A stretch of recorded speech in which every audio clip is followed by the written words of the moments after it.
오늘은 로마서 9장의 마지막 부분입니다. 27절부터 33절까지 읽었는데요.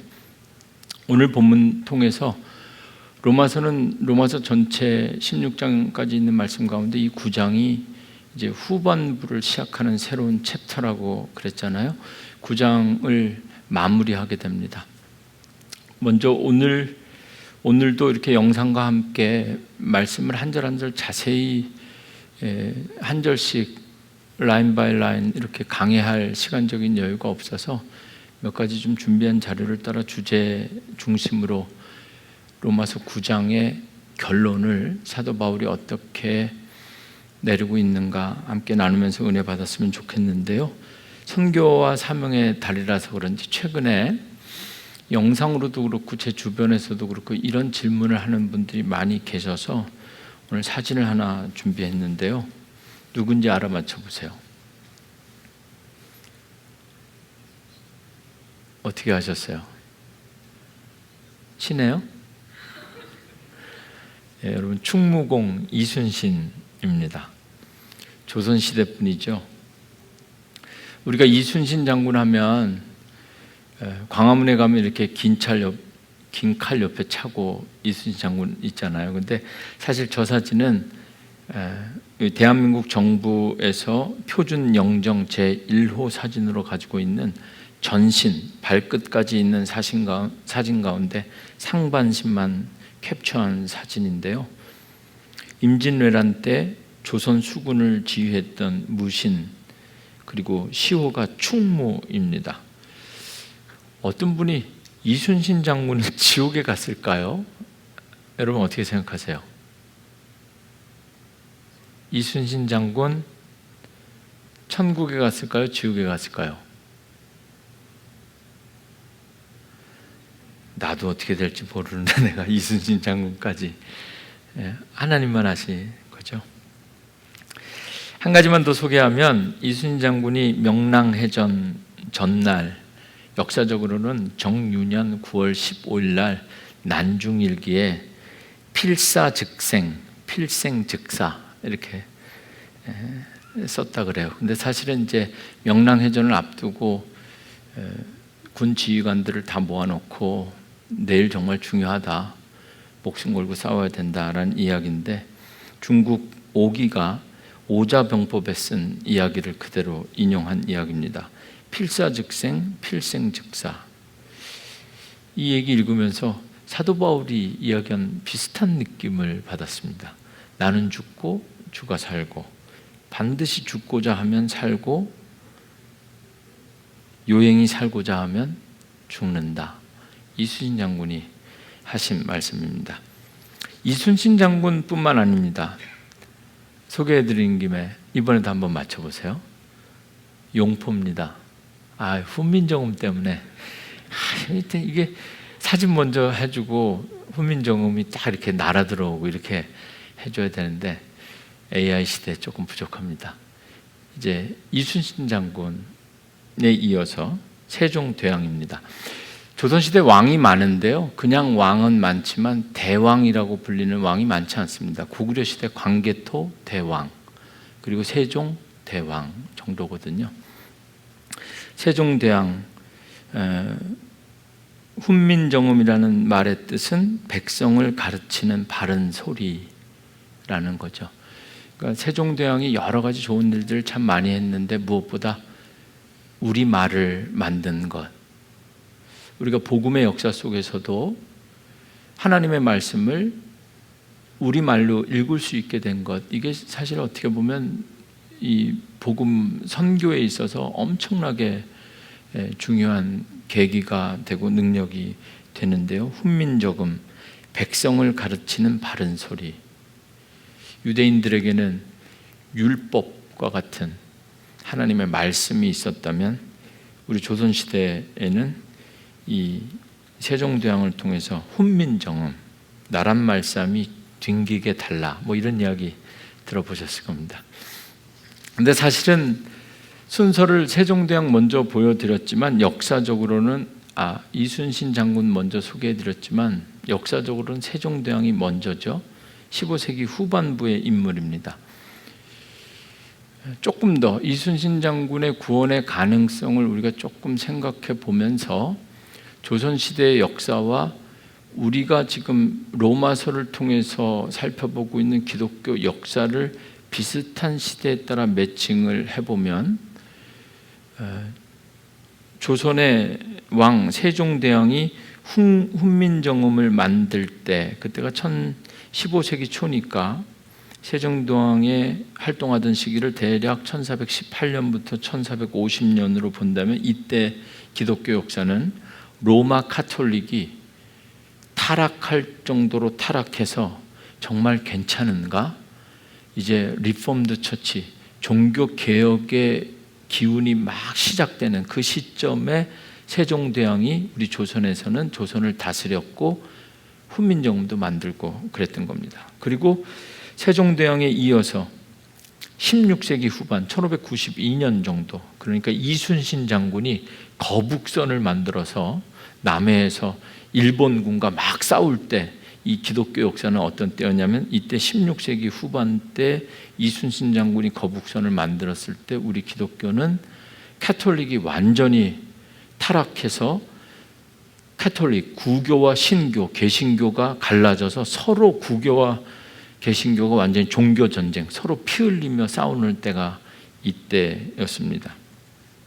세종대왕이나 이순신 장군뿐만 아니라 예수님의 복음이 조선 땅에 들어오기 전에 사실은 이게 단순히 이순신 장군의 영혼에 대한 문제뿐만 아니라 우리 한국, 조선의 역사만 봐도 선교사님들을 통해서 복음이 한국 땅에 들어와서 예수의 이름과 하나님의 존재를 알게 된 이후의 사람들 수보다 사실은 복음 이전에 예수님을 한 번도 예수의 이름을 들어보지 못하고 하나님의 존재를 모르던 시대에 살다가 사라진 백성들이 숫자적으로도 그렇고 훨씬 더 오랜 역사였을 겁니다. 다시 한번 질문을 바꿔서 세종대왕이나 이순신 장군뿐만 아니라 예수의 복음이 조선 땅에 들어오기 전에 예수를 모르고 죽은 자들은 모조리 다 지옥에 갔을까? 오직 믿음으로 살면서도 대답하기가 쉽지 않죠. 제가 어제도 설교 준비를 마치고 어느 권사님께 이순신 장군 지옥에 갔을까? 제가 좀 한번 여쭤봤더니 본인은 잘 모르겠다고 그러시더라고요. 네. 관심이 없는 것 같지는 않은데 우리는 정말 모르는 거죠. 하나님께서 하시는 일이니까. 아마도 좀 솔직하게 제 느낌을 정리하면 이렇습니다. 개신교 교리, 지옥에 갔다라고 아멘하기도 쉽지 않지만 지옥에 안 갔을 가능성에 대해서 교리적으로 논증하기도 쉽지 않은 상황이죠. 이럴 땐 우리는 이러지도 저러지도 못하는 상황이 될 수도 있는데 아마도 정리해 보면 엄격한 개신교 교리 또는 전통적 교리 또는 조금 보수적인 입장에서 신앙생활을 하신 분들은 이순신 장군을 지옥으로 보낼 겁니다. 왜냐하면 오직 믿음, 누구든지 주의 이름을 불러야만 구원을 받는데 부른 적이 없으니까 말이죠. 반면에 현대 사회의 많은 신학자들은 하나님의 공의와 자비를 강조하는 입장에서 생전에 복음을 들어볼 기회가 없는 사람들도 하나님께서 그들에 대해서는 특별한 어떤 하나님의 기준이나 코드가 있지 않을까에 대한 가능성을 열어두고 있는 것도 사실입니다. 우리가 로마서를 읽을 때 본문 텍스트를 읽는 사람의 믿음이 중요합니다. 똑같은 로마서를 읽으면서도 로마서의 말씀으로 이순신 장군은 지옥에 갔다, 아니다 라고 똑같은 로마서 본문을 가지고 이야기하는데 충분히 그럴 여지도 있습니다.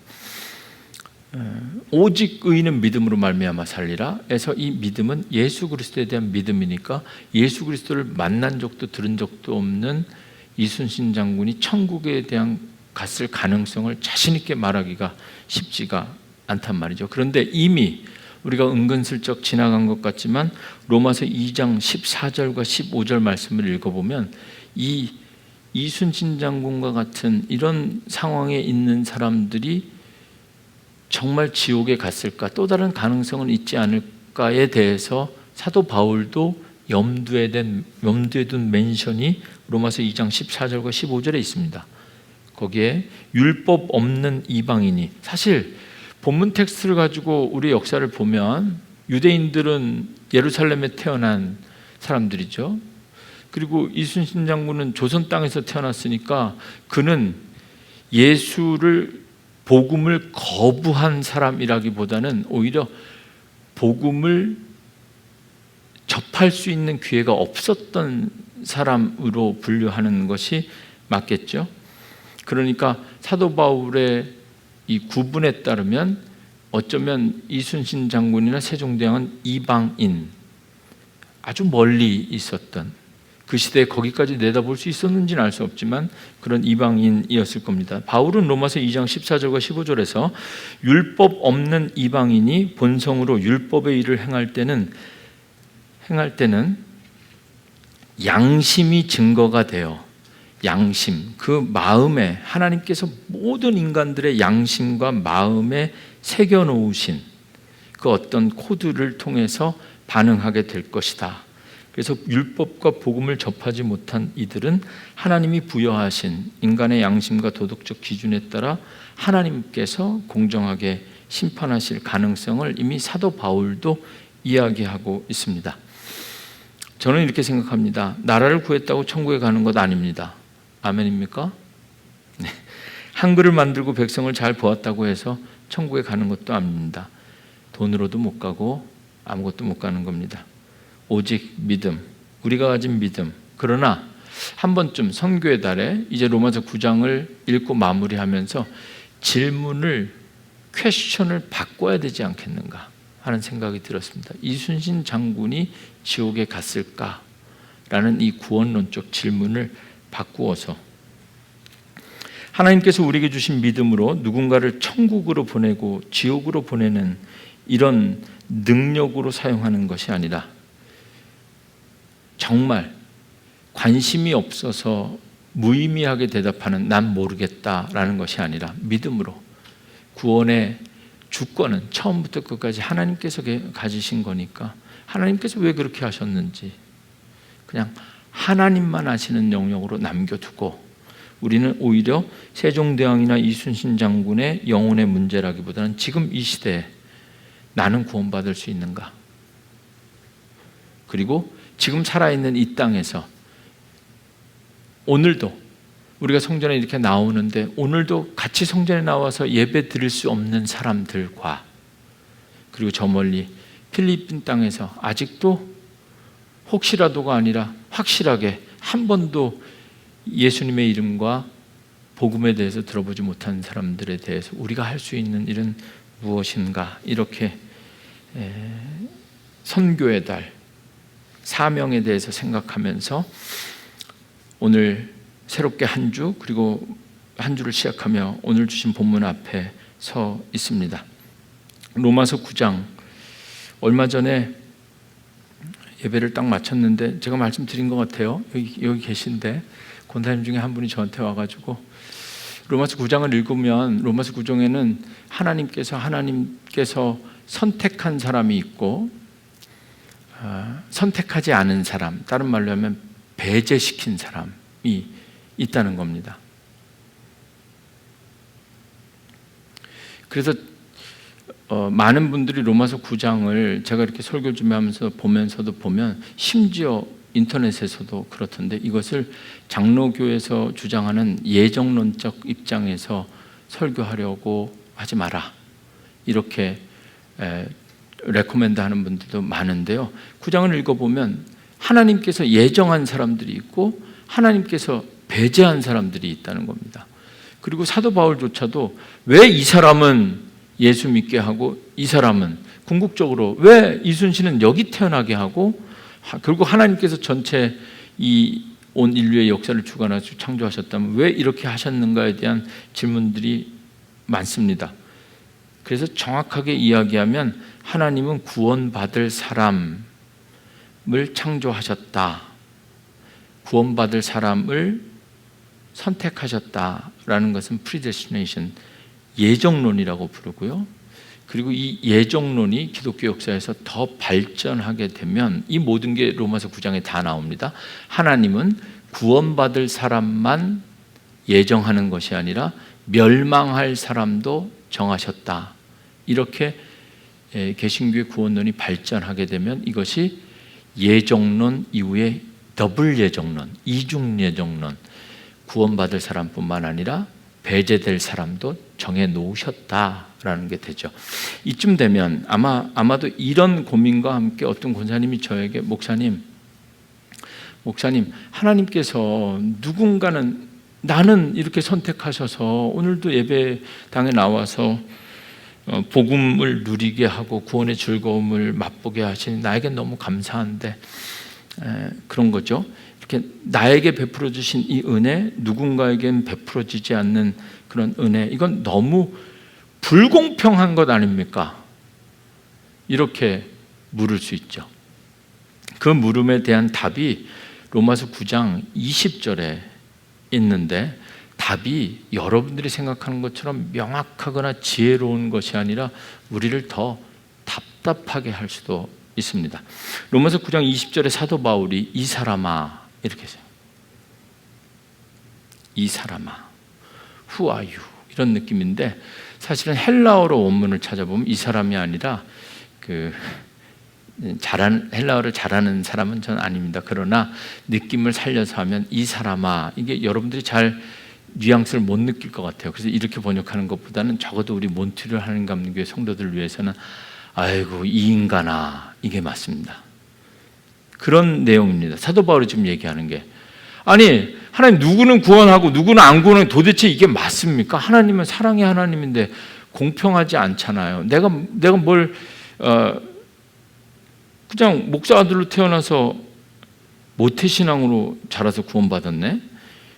여기는 완전히 하나님 뜻밖에, 이건 너무 공평하지 않잖아요. 공정하지 않잖아요. 이렇게 질문할 때 이제 사도 바울도 아마 우리처럼 구원의 영역은 전적으로 하나님께서 하시는 일인가 잘 모르지만 바울이 그가 가진 믿음의 고백으로 고백하는 거죠. 이 사람아, 네가 누구이기에 감히 하나님께 반문하느냐. 여기서 사도 바울이 논중하는 것은 이겁니다. 인간의 구원의 문제는 공정성의 문제가 아니라는 겁니다.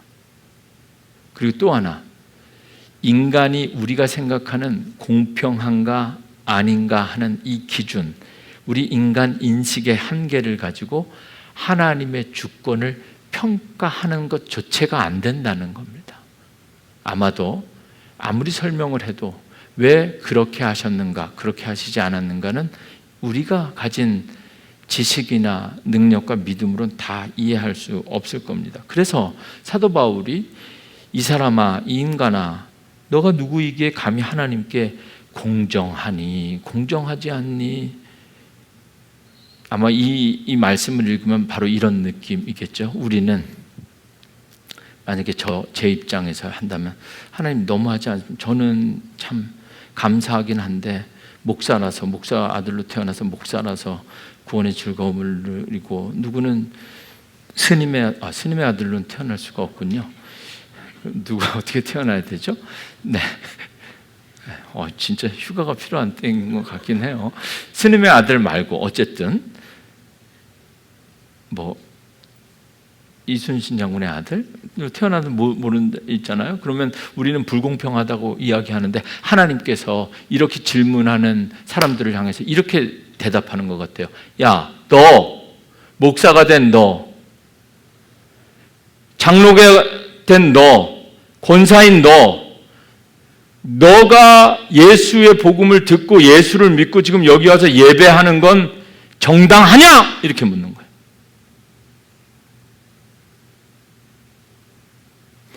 우리가 생각할 때는 공정의 문제로 하나님의 구원을 평가하려고 하지만 로마서 9장을 읽으면 전적으로 우리가 무슨 말을 더하리요? 9장에 끊임없이 뭔 말을 자꾸 우리가 가진 공정의 기준으로 하나님의 구원의 약속과 선택을 재단하려고 하느냐? 지음을 받은 물건이 지은 자에게 어찌 나를 이같이 만들었느냐 말하겠느냐. 그래서 토기장이의 비유가 20절 이후에 나옵니다. 그래서 로마서 9장의 20절 이후에 사도 바울이 설명하는 것, 토기장이 이야기는 잘 보셔야 바울이 기가 막히게 이 이야기를 하고 있다는 걸 아는데, 그냥 토기장이가 그릇을 만드는 게 아닙니다. 그 말씀에 보면 진흙 한 덩어리 가지고, 똑같은 진흙, 메추리얼인데 똑같은 재료를 가지고 반을 딱 나눠서 하나는 구원받을 사람, 귀히 쓰는 그릇을 만들고, 하나는 그냥 막 쓰는 그릇을 만들었다, 이렇게 했는데, 이 그릇이 어떻게 토기장이에게 왜 이렇게 만들었냐고 누가 말할 수 있겠느냐, 이 이야기를 하는 겁니다. 아주 오래된 이러한 하나님의 선택과 예정에 대한 질문에서 기독교 변증학자 C.S. 루이스는 이 부분을 소설로 비유하였습니다.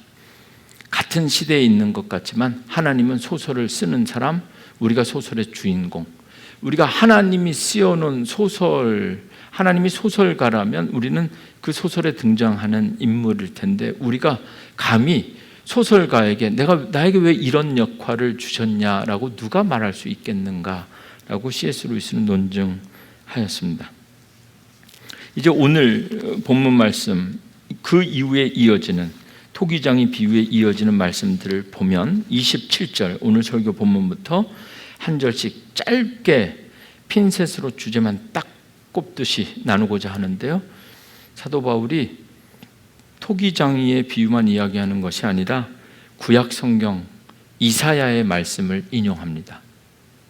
그러니까 사도 바울이나 요즘 목사들이나 믿음으로 사는 성도들이나 성경을 정말 잘 알아야 됩니다. 사도 바울도 물론 유대인들을 염두에 둔, 아니 어쩌면 하나님께서 사도 바울을 통해서 로마서를 쓰게 할 때는 2026년 9월 16일 몬트리올에 있는 성도들까지 염두에 두고 하나님께서 이 말씀을 쓰셨다고 한다면, 사도 바울이 토기장이의 비유, 예화만 든 것이 아니라 구약 성경 이사야의 이야기를 하면서 27절, 또 이사야가 이스라엘에 관하여 외치되 이스라엘 자손들의 수가 비록 바다의 모래 같을지라도 남은 자만 구원을 받으리니. 여러분, 구원, 사도 바울도 고백하는 거죠. 어떻게 누구를 남기고 누구를 죽일 것인가, 이것이 어떻게 공정한 재판이 될 것인가에 대해서 우리가 다 이해할 수는 없지만 확실한 것, 반드시 남을 자만 구원을 받으리라. 세상 모든 민족이 구원을 얻기까지 하나님의 마음이죠. 우리의 찬양입니다. 그러나 누구든지 구원받기를 원하시지만 아무나 다 구원받을 수 없다는 것은 진리입니다. 기독교 교리입니다. 남은 자만 구원을 받으리니, 이사야의 말씀에도 그렇게 예언됐고, 특별히 남유다 왕국의 나라가 완전히 망하는 것 같지만 그 남은 자, 이 남은 자를 이사야 선지자가 예언한 남은 자라는 이 terms, 이 표현을 사도 바울은 로마서에 인용해서 씨앗, 약속의 자녀가 씨로 여기심을 받았다라고 표현하고 있습니다. 28절, 주께서 땅 위에서 그 말씀을 이루고 속히 시행하시리라 하셨느래. 땅 위에서는 하나님의 역사 안에서입니다. 29절, 또한 이사야가 미리 말한 바 만일 만군의 주께서 우리에게 씨를 남겨두지 아니하셨더라면 우리가 소돔과 같이 되고 고모라와 같았으리라 함과 같으리라. 사실은 이스라엘 백성들은 율법으로 인해서 우리는 선택받은 사람들, 우리는 구원받았다라는 사람들에게 사도 바울은 이미 설명했죠. 아니다, 니들 혈통적으로 다 구원받은 것 같지만 성경을 잘 들여다보면 아브라함의 아들들이 많았지만 이삭만 구원받았다. 이삭의 아들이 야곱과 에서가 있었지만 같은 친모 마더가 같았지만 자식들 중에서도 야곱만, 하나님의 구원의 방향이 그렇게 흘렀다. 이스라엘 백성이라고 해서 다 보장된 것이 아니라 그 안에 남은 자만 구원하신다라는 논리로 사도 바울은 계속 누구를 선택하느냐의 기준이 아니라 하나님의 구원의 방향이 그렇게 흘러왔음을 주장하고 있습니다. 우리가 기억해야 될 것, 사도 바울이 말하는 약속의 자녀, 씨앗, 사실은 전부 다 죽을 수밖에 없는, 소돔과 고모라와 같이 다 멸망할 수밖에 없는데, 하나님의 구원의 문제는 공정과 정의로 다루기 시작하는 순간부터 구원은 믿음이 아니라 행위로 빠지게 됩니다. 그래서 30절에 그런즉 우리가 무슨 말을 하리요, 또 그런즉 우리가 무슨 말이에요. 사도 바울은 이 9장을 여러분들이 기회가 돼서 전체를 읽어보면 무슨 말을 하려, 할 말이 없다는 얘기입니다. 자꾸 뭐 공평한가, 왜 나는 구원하시고 쟤는 했나, 교만하게 표현하는 것도 문제지만 억울하게 표현하는 것도 그렇고 아무것도 우리는 할 말이 없다. 의를 따르지 아니한 이방인들이 의를 얻었으니 곧 믿음에서 난 의다. 31절에 의의 법을 따라간 이스라엘은 율법에 이르지 못하였다. 32절 읽겠습니다. 어찌 그러하냐, 이는 그들이 믿음을 의지하지 않고 행위를 의지함이라. 부딪힐 돌에 부딪혔느니라.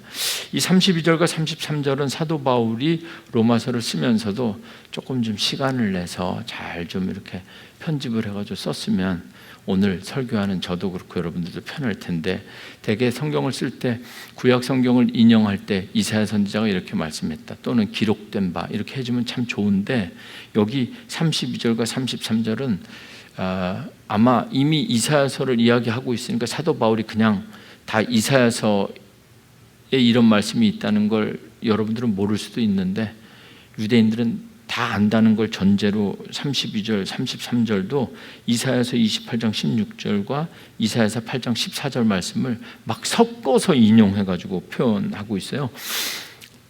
32절에 어찌 그러하냐, 이는 그들이 믿음을 의지하지 않고 행위를 의지함이라. 부딪힐 돌에 부딪혔느니라. 부딪힐 돌에 부딪혔느니라. 이 돌이 무엇인가 우리는 모르지만 이사야서에 다 예언되어져 있는 돌입니다. 33절, 그래서 기록된 바, 보라 내가 걸림돌과 거치는 바위를 시온에 두노니 그를 믿는 자는 부끄러움을 당하지 아니하리라. 이사야서 28장과 이사야서 8장 14절에 보면 걸림돌과 걸려 넘어지는 반석이라는 표현이 나옵니다. 이사야서 28장 16절에 내가 한 돌을 시온에 두었다. 그러니까 지금 사도 바울이 이사야서 28장과 16장의 말씀을 인위적으로 막 인용해다가 지금 이 로마서 32절, 9장 32절과 33절을 쓰고 있는데, 믿음을 의지하지 않고 행위를 의지한 사람들이 부딪힐 돌에 부딪혔다. 여러분, 이사야서를 읽어보면 이 돌이 바로 시온에 남겨두겠다고 한 돌, 예수 그리스도입니다.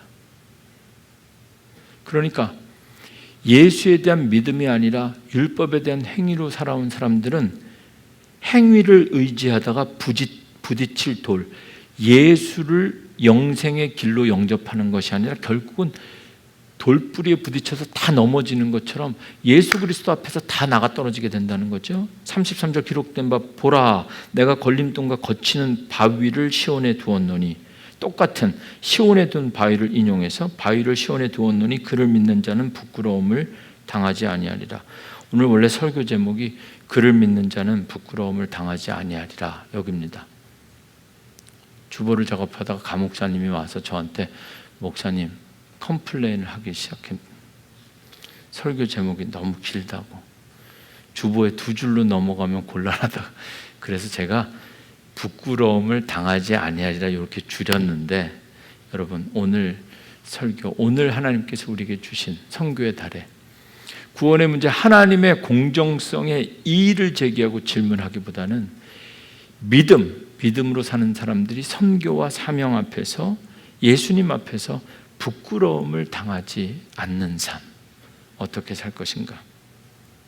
사도 바울은 이곳 로마서뿐만 아니라 이러한 입장에서 에베소서, 바울이 쓴 또 하나의 편지 에베소서에서 예수 그리스도를 이렇게 표현하였습니다. 너희는 사도들과 선지자들의 터 위에 세우심을 입은 자라 그리스도 예수께서 친히 모퉁이 돌이 되셨느니라.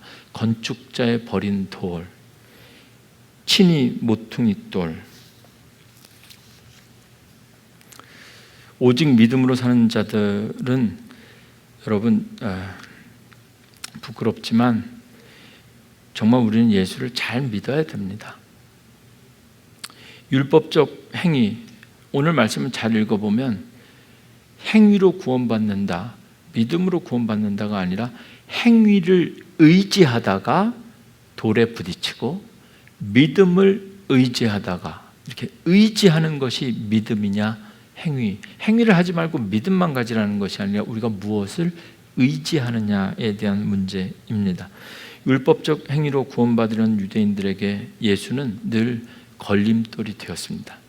사도 바울 이야기를 우리가 이 복음서 이야기를, 예수님의 이야기를 읽을 기회가 없이 지금 곧바로 건너뛰어서 사도 바울의 이야기를 읽으니까 그런데, 로마서를 충분히 이해하기 위해서 예수님께서 어떻게 하셨냐를 보면 예수님은 바울보다 훨씬 더 레디컬합니다. 훨씬 더 급진적입니다. 이 독사의 자식들아, 지난주 수요일에 유영자 선교사님이 온라인으로 오셔서 정말 저는 그분 한국으로 돌아가실 표현이 한국으로 귀국하실 줄 알았습니다. 작년까지만 해도 너무 힘들어서 막 학교 세운 데는 교장이 횡령해가지고 다 들고 날아가고, 막 뭐 인도 막 주변에 같이 동역했던 선교사가 막 흠담하고 떠나가고, 막 이제 막 혼자 이제 저러다가 큰일 나는 거 아니야, 막 이런 생각인데, 지난주 수요일 날 유영자 선생님이 딱 수요 예배 들어오셔서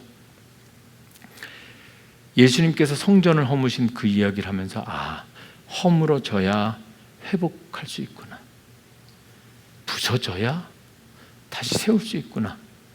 그래서 한 해 동안 본인이 얼마나 많이 부서지고 깨어지고 무너졌는지를 나눠주셨습니다. 그래서 다시 부서뜨리면서 회복되는 은혜. 건축자의 버린 돌이 오직 믿음으로 살며 구원받은 우리에게는 모퉁이의 머릿돌이 되었습니다.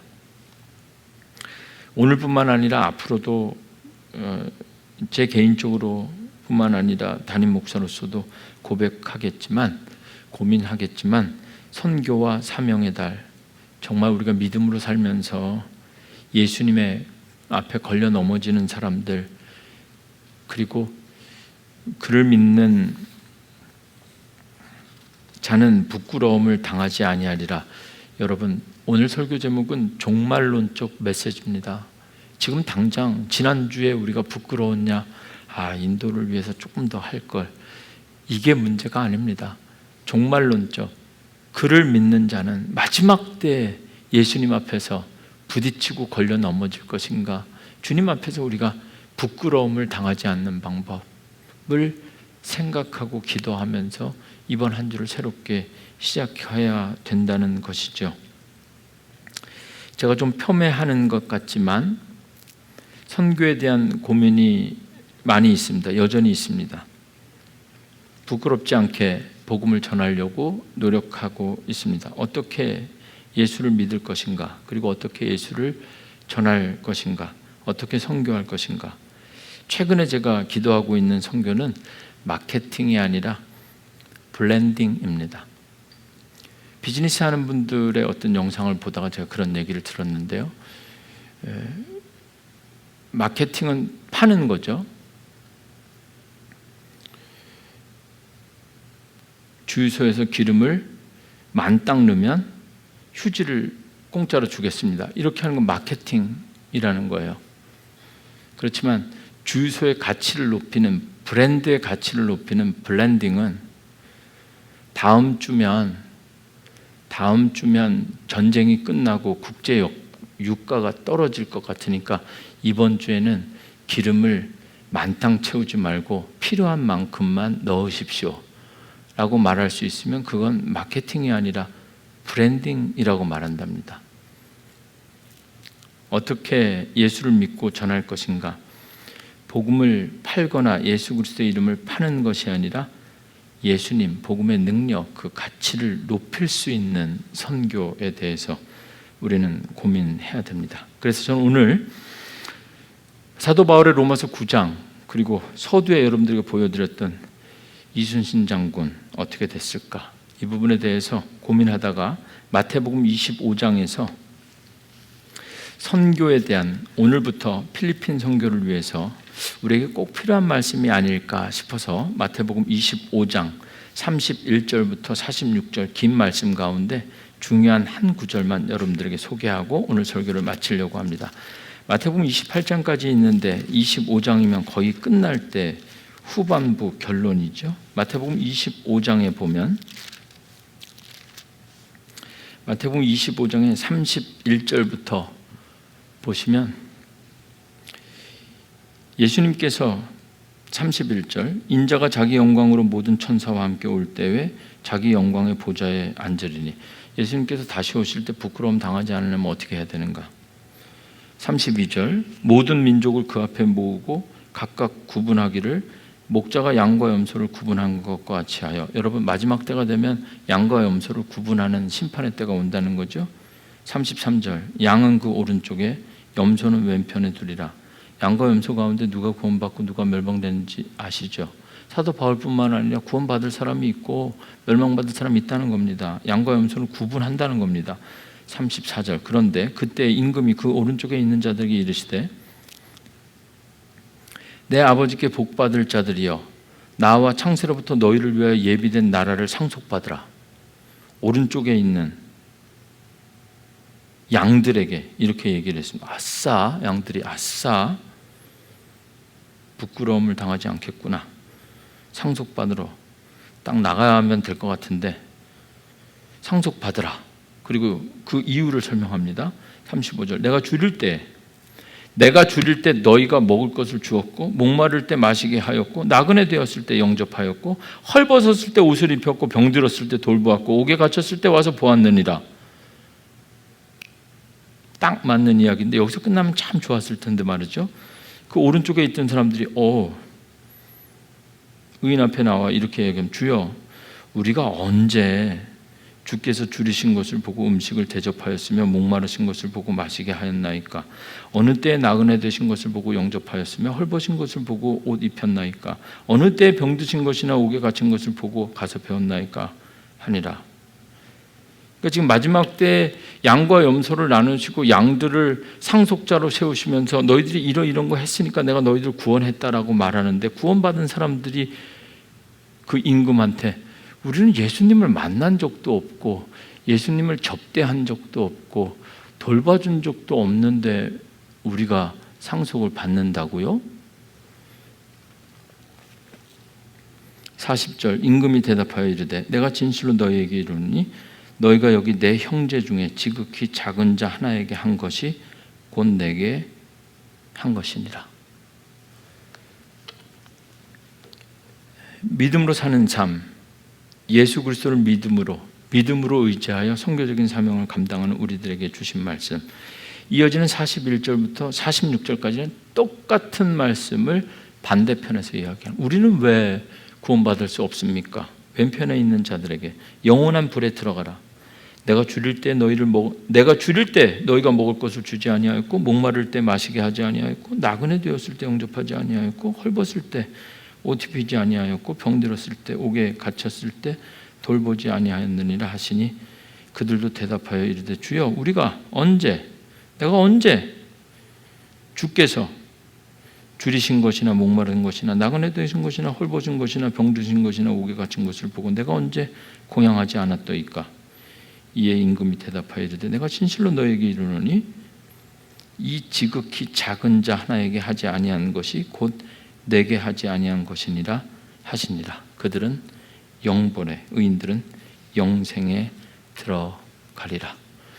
여러분, 오늘부터 시작한 새로운 한 주, 어떻게 누구를 선교하고 예수 그리스도의 복음, 믿음으로 사는 사람들이 우리에게 맡겨주신 선교적인 사명을 감당할 것인가?